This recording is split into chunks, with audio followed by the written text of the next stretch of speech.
Well, as another just little historical thing to that level, right? About like what's the turning point? What is that moment when that kind of disgusting display of wealth just turns entirely? And I think I mentioned this before when we were hanging out, but there's a little anecdote I like that happens right before the French Revolution, where like outside the Palace of Versailles, you know, these like starving people would come and like sort of aggregate, and outside all the government buildings and things, right before the French Revolution, and there was some big banquet that the king held where there was this delicacy. It's called a pearl of a chicken. It's like under a chicken's wing or something. There's like a little globule of fat that for some reason is a French cuisine delicacy, right?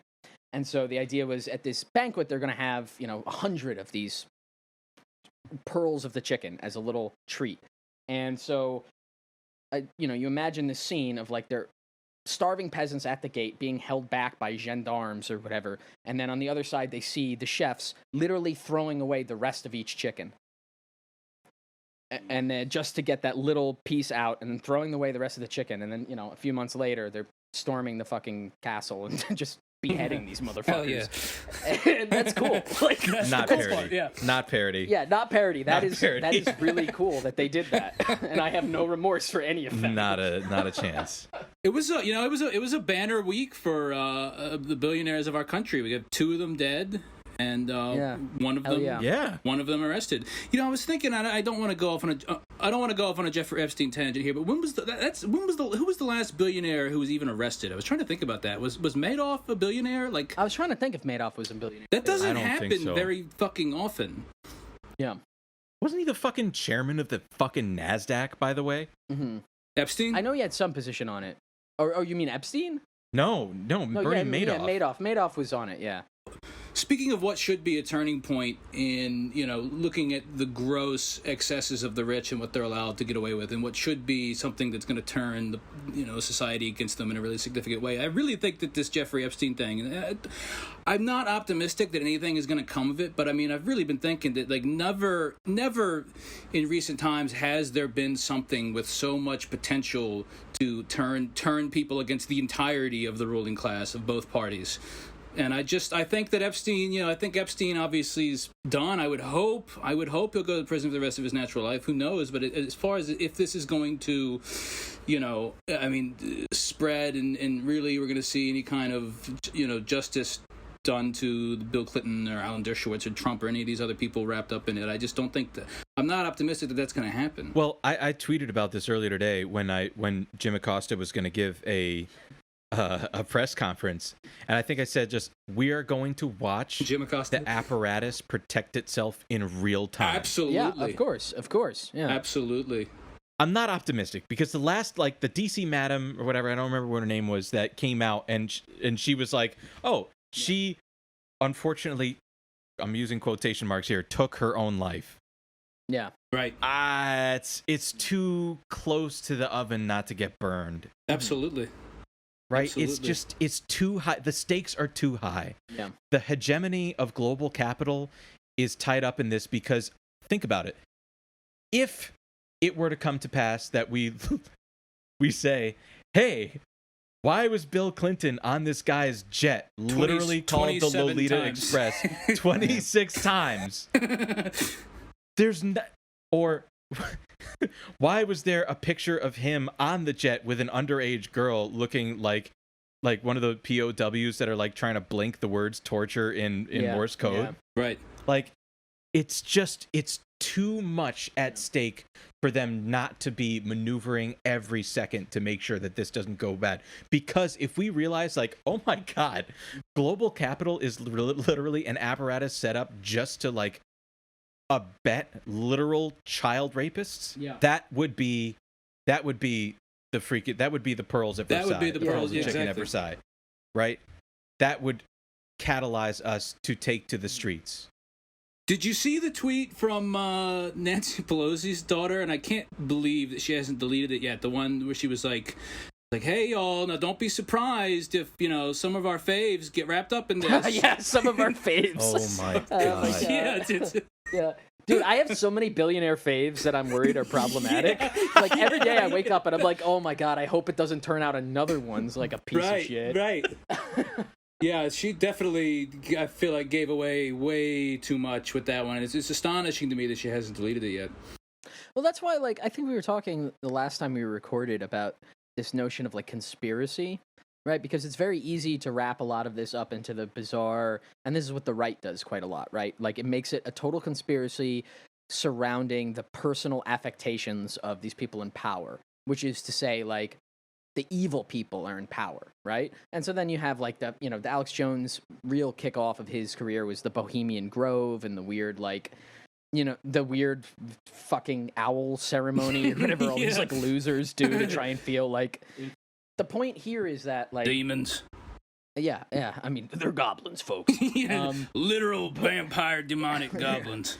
But, like, they, the trick there is to recognize that, like, to a certain extent, the emotional truth of that is correct, which is that the people in power are deeply psychopathic, evil fucking people who do horrible things. But I would say then the real leftist critique is to understand it's not necessarily that, like, the evil people just seek power, but it's the structure of power that makes people evil. It's the way things are set up where if you are a billionaire and you literally have everything at your fingertips and nothing is outside of your bounds and you have no recourse, like, again, you kill people with your car or you go bankrupt 5 times and you're still fine, like, at a certain point you will then begin to feel that you're invincible and you could indulge in any weird gauche pleasures that you could possibly imagine. And so that hopefully would be the takeaway of whatever comes of the Epstein thing, which is, like, it's not just that, like, there are these weird child rapists that are in power, but it's like the mere mechanism of them being in power is what enabled them to meet some guy who's like, hey, I have an island full of underage girls. Do you want to come hang out? And they're like, yeah, fuck it. I'm, literally one of the most powerful people in the world. Might as well. There's no recourse. I'll never have to deal with the consequences of this. Let me go try it out. So what you're saying, Shane, is that the Pizzagate people were right. That's what I'm hearing. I mean, but yeah, it's actually. I mean, hashtag Pastagate. Just to be clear. In the future, when Jeffrey Epstein is revealed to be the Yellow King, Alex Jones will be our Rust Cole. That's how history will remember him. Yeah. Now when I was a young boy, about the age of 5,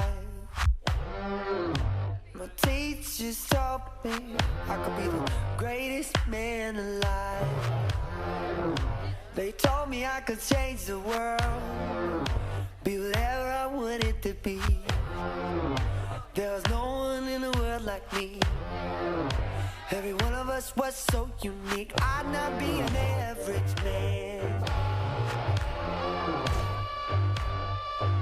No, sir, I'd be no average man. Welcome, everybody. This is Eat the Rich, the show about our political economy, late-stage capitalism, and the billionaires and multinational corporations hell-bent on staving off its death rattle. I'm Dwight Rhinoceros, a.k.a. at Rhinoceros. We have with us Shane, a.k.a. Shane Sheehy. Howdy, folks. And Chris, a.k.a. at MuellerDad69. Howdy, folks. So we're talking today about Chris Cline, our recently deceased billionaire.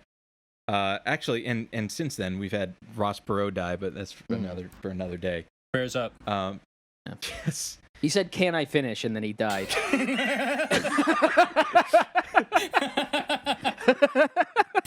So to set this up, we're just gonna read from the Metro News, the Voice of West Virginia. The billionaire West Virginia coal operator and philanthropist, God, that word's doing a lot of work there. Chris Cline dies in a helicopter crash. Chris Cline, a West Virginia native who built a coal empire and a reputation for charitable giving, has died along with one of his children and 5 other people in a helicopter crash. Jesus Christ. Brian Glasser, Cline's attorney and longtime friend, said also killed in the crash was Cameron Cline, one of Cline's daughters, who recently graduated from LSU. Glasser said the other victims include the helicopter pilot, David Jude, who was from Kermit, West Virginia, and a friend of Cline's, and the other victims who are believed to be family friends. One of which was actually the Cameron, the daughter's friend. Cline, who grew up in Brenton, Wyoming County, was 60 years old. He would have had his 61st birthday on Friday. Multiple sources reported his death. ABC News reported that the helicopter, which was owned by Cline's Challenger Management Company, took off from Big Grand Cay for Fort Lauderdale, Florida at 2 a.m. last Thursday. Nothing suspicious there. It's a little odd, to be honest. Okay. The helicopter was reported... He went on a hello trip. The helicopter... It's too soon. All right, we're going to get into it. The helicopter was reported missing about 13 hours later. The craft was found in about 16 feet of water off of Grand Cay, and all 7 bodies were recovered. Governor Jim Justice, whose family has its own coal mining business, paid tribute. Chris built an empire, and on every occasion was always there to give, the governor stated. What a wonderful, loving, and giving man. Empire. Interesting choice of word, as if that's like, again, that is one of those words that gets thrown around a lot in capitalist discourse as like a positive thing. You know, like, so-and-so, he was the head of an empire.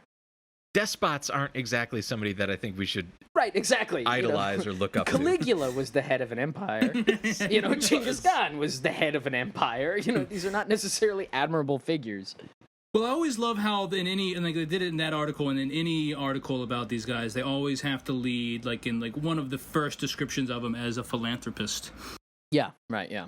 Because that's the most important thing he did with his life, was the philanthropy, and not the giant fucking coal empire, which is mentioned a few sentences later. It's actually a pretty cheap speeding ticket to just change your entire tombstone. Because if you've amassed, in the case of our friend Chris here, amassed a fortune of $1.6 billion, and then spend $5 million at West Virginia to have something named after you in perpetuity at West Virginia University, then you just get to have a label as philanthropist? Right, yeah.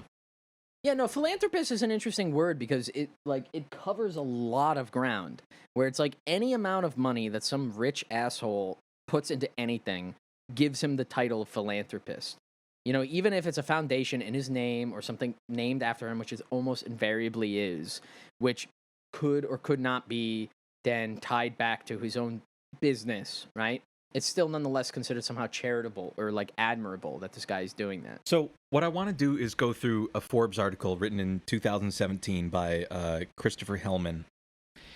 And I want to pour over this because I want to deconstruct what he is known for doing, what the corporate media is lauding him for being, and then go into what he has actually done to the extreme detriment of the citizens of the people of West Virginia and Illinois, and just deconstruct to see how this guy doesn't necessarily need, as no billionaire does, need to be one of the smartest guys in the room. He just needs to be dumb lucky.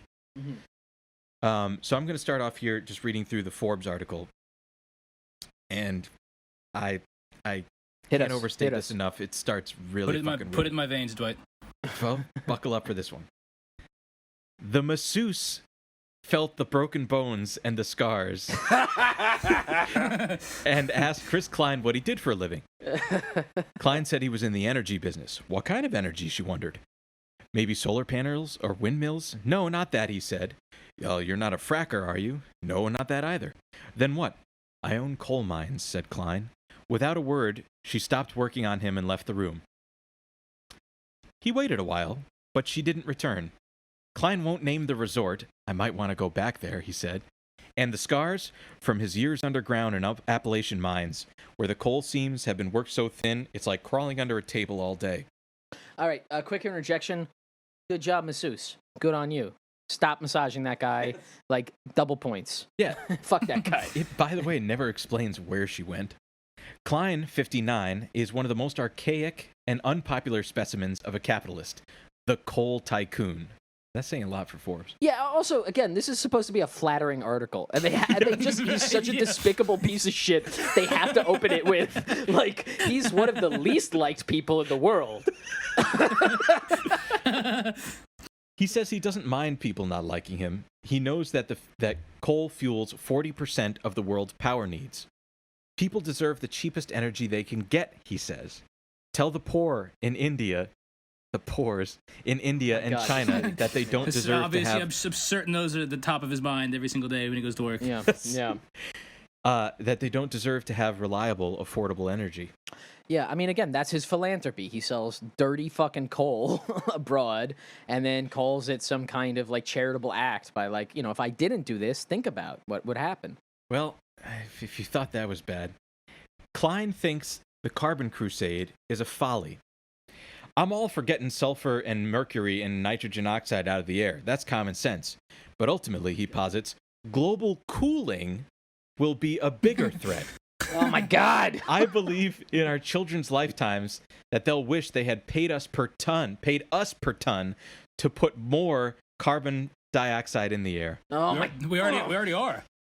Well, Yeah, Chris, exactly. We already pay you to do it. Like, Mr. actually, I'm gonna start. I'm starting a GoFundMe right now to put every metric ton of carbon that goes in the air. I want $100 In memory of Chris Cline. Yeah, and Chris Kyle. If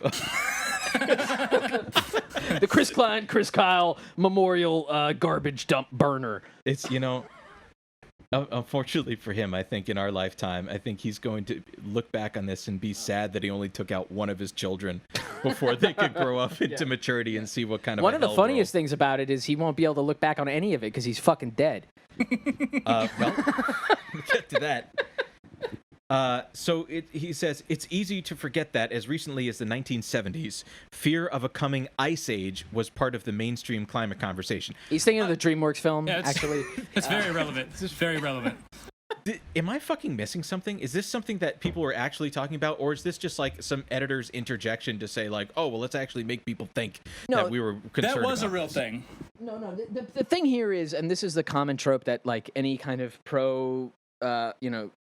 hydrocarbon energy conservative or business person usually puts out as a propagandistic line, is that the reality is climate change is not going to uniformly affect the planet in terms of the various climes. Like, even though overall the global temperature will be rising, that will have different effects in different places. So that does mean that, like, you'll have more rapid and intense weather fluctuations. So some areas might get, like, rapidly colder and some will get rapidly hotter, but overall it'll create huge devastation. And this is a common bullshit, like, oil and coal company thing to be like, well, who really knows what's going to happen? In this one area, it might get like a degree colder, while, in the entire Indian subcontinent, everybody will melt to death. Like, these are equal things. I think a friend of the show, Ken Klippenstein, posted something on Twitter a month or two ago saying how there was an oil industry study. I don't know if it was Exxon or something, but they knew and were actually dead on to the parts per million. They knew exactly where we would be on the trajectory. They knew exactly what they're doing. But anyway, let's continue with our buddy Chris here. Which is why he had no qualms in having built his $2 billion fortune with a series of all-in bets that have taken him from Appalachia to Illinois and now to Canada. He created one of America's biggest publicly traded coal miners, Foresight Energy, and I really encourage anybody to look up what their stock price has done since its IPO, because it has not been good. And 2 years ago, sold most of his interest for nearly $1.4 billion. He has since sunk $150 million into a new mine in Nova Scotia that may produce 500 million tons of high-dollar metallurgical coal by mid-century, if we're alive. And he has permits to develop 1.7 billion tons more at the Vista mine in Western Canada. Now, to his origin story, which, God, it is uncorroborated. Hard scrabble, covered in dust. It's dusty and hard scrabble. Hell yeah. If you had any idea where I started, Cline says wistfully, trim, powerfully built, 5'11". On the topic of his appearance, like in the picture of him for that 2017 Forbes article, it's weird. He's got this kind of smile on him. He reminded me of the Joker, the Heath Ledger Joker, but without the makeup on, like a makeupless Joker. And then I saw a more recent picture of him, I guess, before his death, and he grew this beard out, and he looked a lot like. Remember the Hank Scorpio episode of The Simpsons? Yes. Yeah. He looked like Hank Scorpio. So maybe he is like Hank Scorpio. Maybe we're judging him too harshly. Maybe behind closed doors, he's a great guy. He speaks in a quiet growl from the back of his throat, as if accustomed to keeping his thoughts to himself. God. Cline's father, Paul, was a contract miner in Beckley, West Virginia. He operated rich men's mines in exchange for a cut of what his team pulled up. His dad was literally like proletarian, literally proletarian, a sharecropper, and he was like, "No, that was fine." Yeah. When Cline was 6, God, I love this. His dad This paid is him such a weird anecdote. Yeah.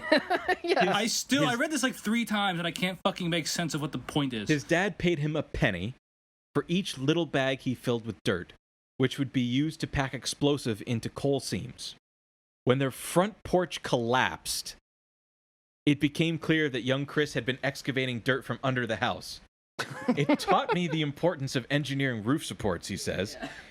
He first went to work underground at the age of 15. The miners would hide him when the inspectors came. Wait, really quick though, I did see a more recent article today that said there also was a bunch of dirt excavated from underneath the helicopter landing pad that they were trying to get into. So apparently it was a habit he was never able to break, and he was still filling bags of dirt for his daddy. Well, I think that it's really an illustrative point of him, like, you know, collapsing basically the foundation of his house, you know, for a penny a bag. It just shows, you know, from his childhood, he was just driven by profit to absolutely destroy fucking everything. Yeah, he was standing outside of his house as it collapsed, and he thought in his head, like, I'm destined for great things, man. Cline's first battered hard hat that sits above his fireplace in his mansion in Beckley. They always have a fucking thing like that. They That's always fucking have touching, like a man. hat with a bunch of, you know, pre-scuffed marks on it, or like a pair of boots that are just, you know, splattered in mud and blood, or some weird artifact that then they peddle around in some, you know, hydro-sealed glass case to pretend like, yeah, I really had it rough, you know. It's like Sam Walton and his fucking pickup truck that's still on display. Like that fucking hard hat is gonna be like the fucking relic of the saints that like future generations of billionaires are gonna come and. There'll be a pilgrimage. Chris Cline literally had people come to his mansion to be like, "You want to know how I got these scars?"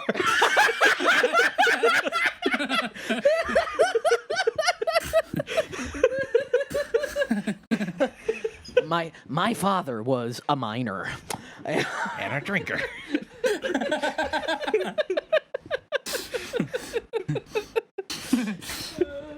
Okay. So this is where he gets a little rogue here, and we start to understand the pathology behind this psycho. He created a lake here by damming up the hollow. It's big enough for water skiing and features a 400-foot water slide. There's also a go-kart track and a pasture where 150-pound Italian sheepdogs, it's just dogs, whatever, keep tabs on livestock, including Fab. Yeah, he just slides down Italian dogs down his slide all day. I'm herding here. He has a horse, a white stallion named Fabio, who stands at stud in a luxurious stable. What are they saying? What if he actually owned Fabio and like kept him in a stable, to stud? Yeah. This is actually said. Cline has 4 kids, now grown. Now there might need to be an editorial note here to say now there's 3. Right, yeah. His first wife died of cancer. He's divorced from his second. For 4 years, he dated, and this is dead serious, Tiger Woods' ex-wife, Ellen Nordegren. Nice. Well, actually, it's maybe it speaks more to Ellen. Yeah, no, cut his mic. Cut his mic. Than it does to anybody, because Tiger Woods crashed his Escalade. Oh, damn. Chris crashed his helicopter. Chris Cline's gun vault holds more than 50 firearms, including a Magnum 44. This is not a big deal, but this is a Gatling gun. That just shoots coal. It shoots fucking blacks of coal. Every single one of these people, like the fucking asshole we were talking about last week, is like a villain from Wild Wild West. Yeah, exactly. Yeah. Literally a Gatling gun. Yeah, no, that's a big plot point. Yeah, at some point we'll do the standalone episode where I talk about Wild Wild West. I'm looking forward to it. Okay. The ATF comes to his house once a month to take inventory. Cool. Very normal. Very normal. A totally fine thing. A few years back, Cline was the subject of an extortion attempt that threatened his children, let alone, little did we know that it would be him who actually killed his children. So a side note on that, so that article doesn't get into that extortion attempt, but that guy that he went to prison for making threats against him and trying to extort him, he also threatened a bunch of other famous people, including Harvey Weinstein, which is interesting. So maybe he was onto something, I don't know. Yeah, maybe this extortion guy's pretty cool, honestly. You can do an eat the rich like pen pal thing to some people in prison. This actually might be helpful. The prison diaries of the. All my time is already taken writing to Michael Cohen. He sent me some very nice letters back. Don't laugh. So this is one of my favorite things here because it ties into just how garbage these billionaires are. He implemented worker-friendly innovations like air-conditioned cockpits for mining machines. But apparently not for helicopters. Oh. He began handing out daily bonuses in the form of dollar coins based on how many feet a feet of coal a team had mined that day. A man can go home and give it to his wife or buy some beer, Cline says. God, that's the bad guy from Django Unchained. That's like something you give to a fucking child who did a good job. Like, here you go, son. Yeah. Here's a fucking shiny Jimmy Carter fucking presidential dollar. Here's $1. Don't spend it all in one place. This is like literally what Jacob Marley had to like in A Christmas Carol had to atone for in perpetuity in the afterlife. Well, it's nice that he put so much money into fucking putting air conditioning in all the fucking cabins, like a feature that has been in every single mass-produced vehicle for decades. Yeah, it's really nice of him to shell out the money for that. And because of him, we're gonna have air conditioning in like Greenland in like 20 years. Yeah. So I just imagine when you said Jacob Marley, I imagine him floating as a ghost, but instead of like the chains, it's just like helicopter rotary blades spinning around his arm as he haunts his remaining 3 children. I imagined Bob Marley for some reason, but that's neither here nor there. Yeah, no, it's. It took me a minute to place the Jacob Marley reference, okay, but I got it. At year's end, he'd hand out checks to cover taxes due. Like, what? Stop for a second. Yeah. Like, look. Explain that, please. So he would hand out checks to his workers to help them cover the taxes that they may be back on. I could see this kind of guy who would like interact with the workers like this, being like, "Oh, you don't want to make any more money. You know, I make more money, and I got the IRS up my ass. You don't want to make more money than that." So here's where it gets a little fun, and you realize the house of cards falls. Still, it's not enough to be innovative. You need a little luck, Cline says. In the late except in a helicopter. In the late 1990s, he had acquired enough reserves to build 6 new coal mines. Enron was big in natural gas and wanted to diversify into coal, especially coal trading. Cline got $85 million in loans and equity from Enron to build 3 mines. After Enron's 2001 collapse, he bought back the interests for $13 million. So think about that. He put up zero capital. Enron put up capital for $85 million. After the collapse, he was able to buy the same asset for a fraction of the price, for like 1/6 of the price or something. Then he turned around and sold a similar stake to ArcLight Capital Partners for $151 million. So he made like 1,000% return. Tidy profit. That's a tidy profit. Yeah. I didn't see it as a huge risk, Cline says. He took on private equity capital on one condition: no second guessing. He didn't want to be tinkered with, says Bartow Jones, a partner at Bartow Jones. That sounds like a beef jerky company. A partner at Riverstone Holdings who invested $600 million between 2007 and 2008. Not only did they acquiesce, Jones said, we insisted on it.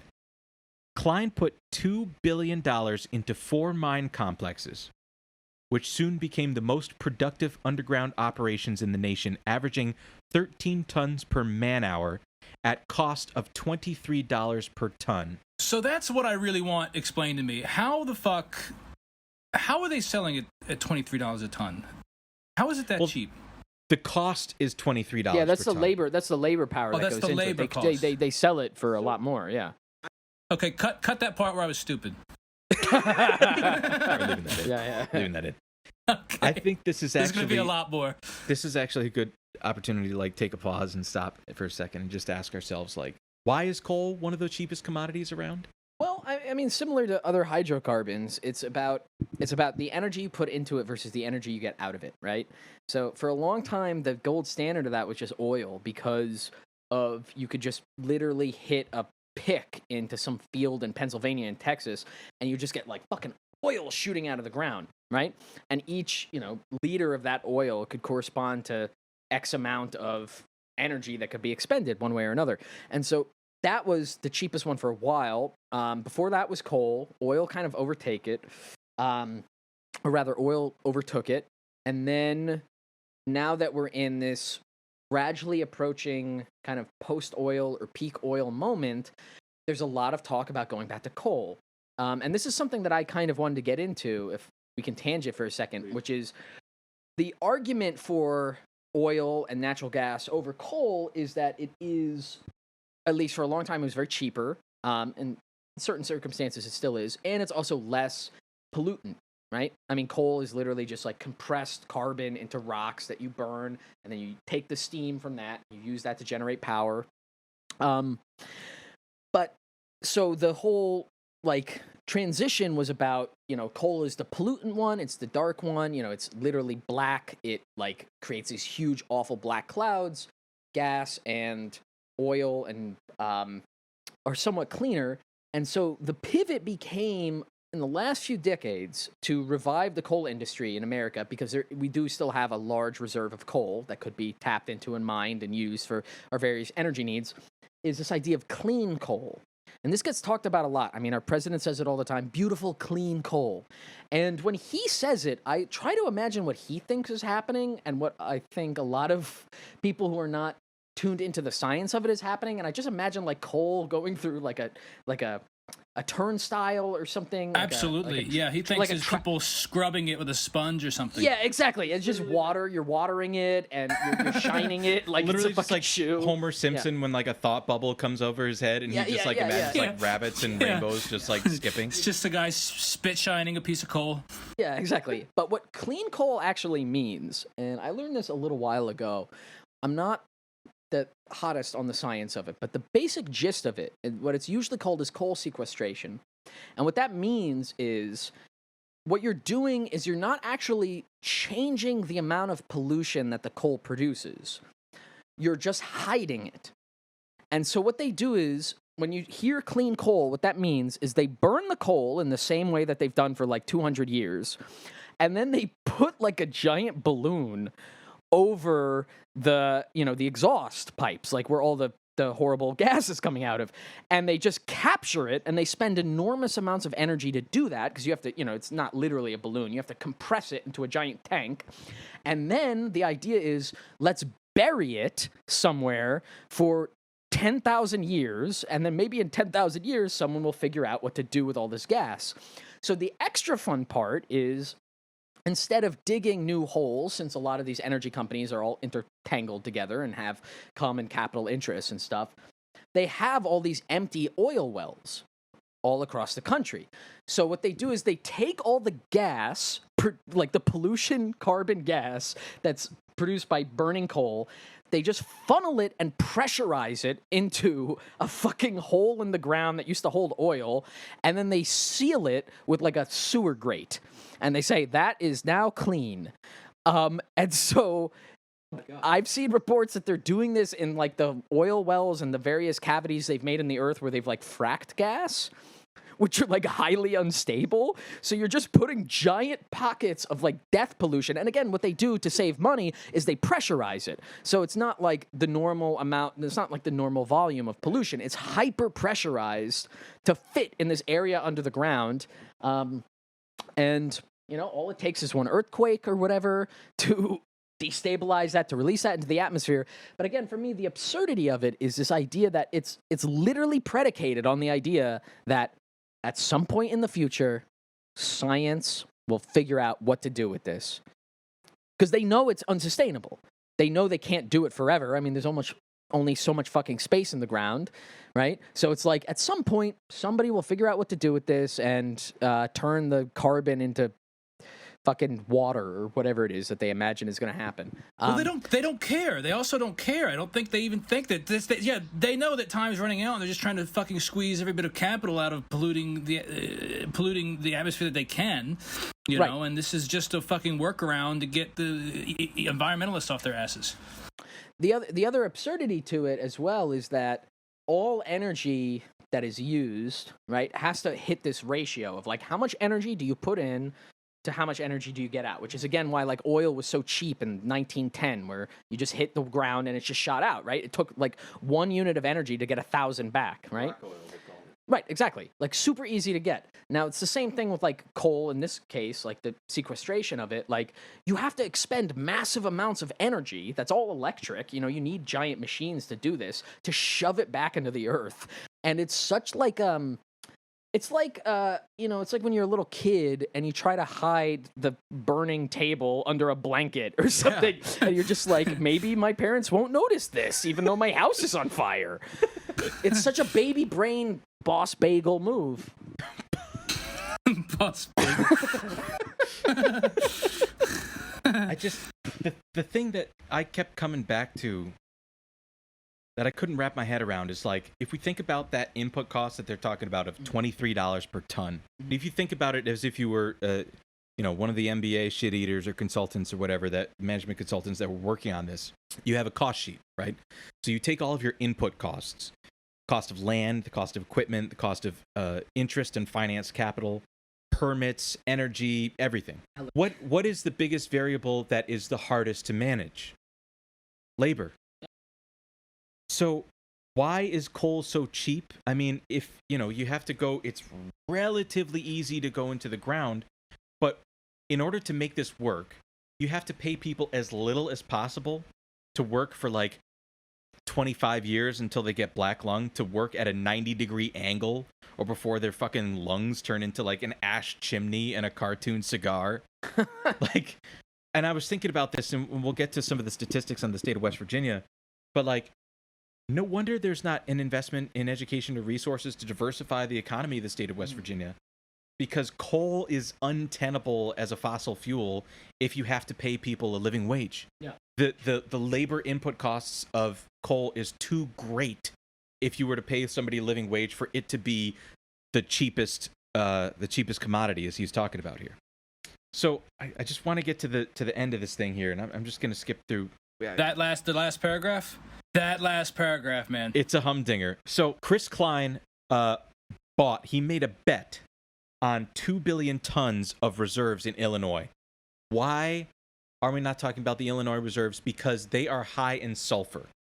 And in this Forbes article, he's lauded as saying Cline had created a market for high sulfur Illinois coal, which goes to speak what fucking Shane was just talking about. Yeah. But here's a question.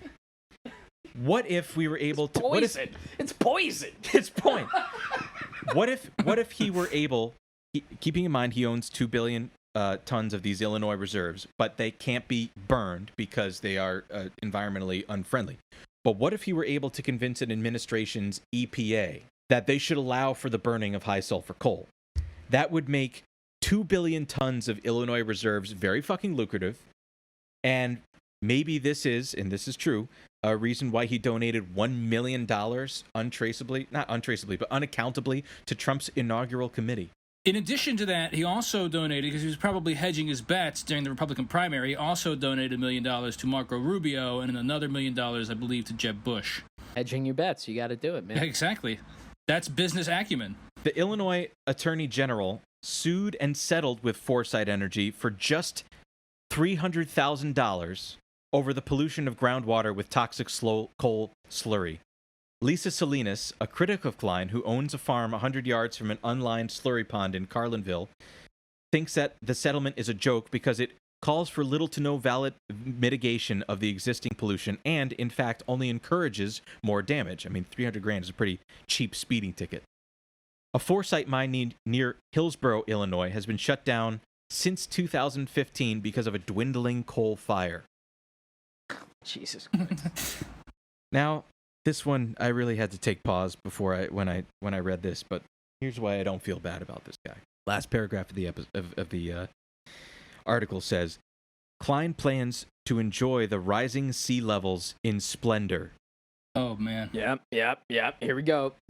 He recently acquired Big Grand Cay, a 280-acre archipelago in the Bahamas that used to be owned by Jeffrey Epstein. Correct. Jeffrey Epstein.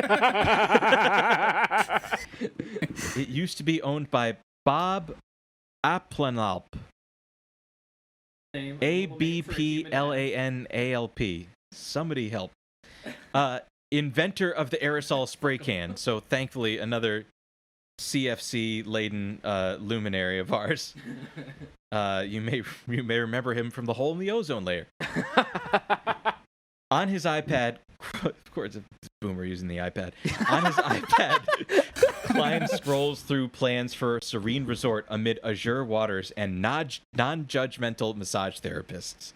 It's too expensive even for this billionaire to haul in enough diesel to keep the generators running, so he's installing solar panels and researching Tesla batteries. Oh my god, it makes me so fucking mad. Yeah, it's fucking bullshit. Where it makes sense, Cline says, I'm absolutely for it. Yeah, no, I mean, the through line with this guy's life, right, is about this drive for capital that has no regards for any kind of permanence, right? It doesn't give a shit about the long term. It's all about what can I do in the short term to accomplish what I want, which is to have some fucking fantasy island that for some reason he also doesn't think is going to be overtaken by rising sea levels. Yeah, he's really dumb if he... Yeah, he's dumb as shit. It's got an elevation of like 12 feet at its peak. Yeah. But yeah, that sort of callous knowledge and understanding that what I am doing is consciously bad for everyone and for the entire planet, and yet I am doing it anyway for what? For to live in this obscure, weird luxury, and But in this one particular instance where it's personally financially beneficial to me, I'm going to use renewable energy sources. Right, exactly. Isn't that like one of the most cynical moves that you could actually do? Absolutely. Yeah. Like, it is a drop in the bucket compared to the carbon footprint that he himself personally has made a market for. I think it's just a shame that we didn't see him fucking drown in the rising sea levels on his private island. That would have been even more just. Guys, please go out to the East Coast, stand on the edge with your phones, and just wait in the silent summer air. Some rich asshole will crash some kind of luxury vehicle. Will it be an aircraft? Will it be a plane? Will it be some kind of car? Who knows? Oh, yeah. I guess it bears worth mentioning, and we didn't talk about this, but Cline owned 2 mega yachts, one of which was called Mind Games. Hell yes. Chris Cline, go on, Joe Rogan. There was 2. The first was 160 foot, built in 2008. He sold it.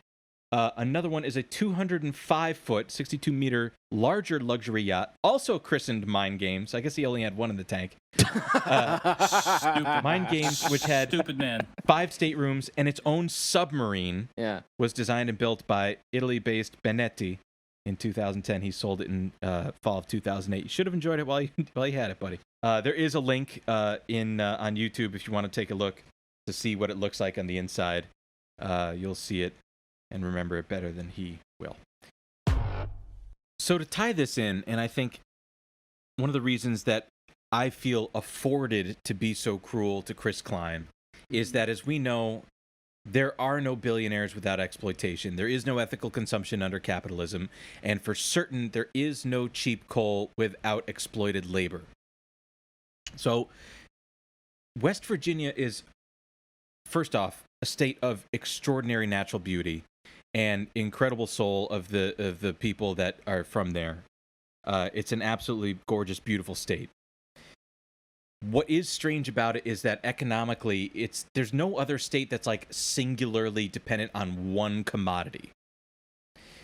And so to that point, I just want to explain some statistics about the state of West Virginia that may explain how a guy like Chris Cline could have gotten so rich. West Virginia is in the top 5 states for highest poverty rate. 1 in 5 people are in poverty. About 20%. 1 in 4 children under the age of 18 are growing up in poverty. Jesus Christ. And for children under the age of 6, 1 out of every 3 children are growing up in poverty. West Virginia is second to last in the life expectancy, which has dropped by an average of half a year from 2013 to 2017. So it was going down.